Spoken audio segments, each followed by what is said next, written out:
nalela yo koleka chole manzeku nalela yo koleka chole manzeku nalela yo koleka mama Charlotte pigeon nalela yo koleka mwana mama nalela yo koleka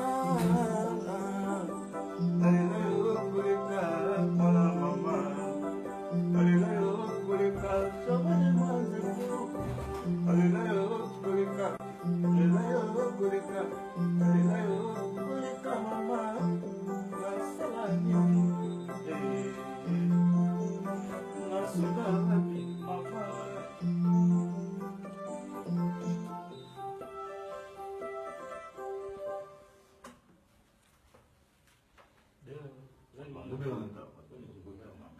Babi kaka ndenge ezalaka vraiment en direct de répétition. Christelle Mpanzu, moi aussi avait dans my pour tout mon parti. Christelle Mpanzu maintenant babi donc numéro 1.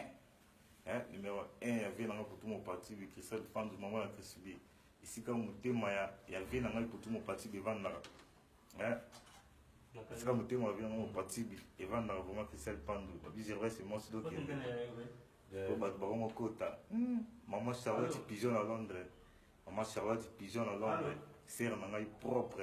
C'est un propre pour la poto vraiment net à Londres on est là bien ninga la serre na propre na kati ba Londres wana quoi mama Charlotte pigeon hein émission pesa tango site pesa tango et Ibrahim Nzambe ya nyoso na kati à Londres wana serre na ngai Brigitte passe na kati à Londres chanteur moi c'est quand de Belgique et na mona serre na Brigitte na Londres na mona mama Charlotte pigeon na kati à Londres donc na minute de la grande la répétition quoi.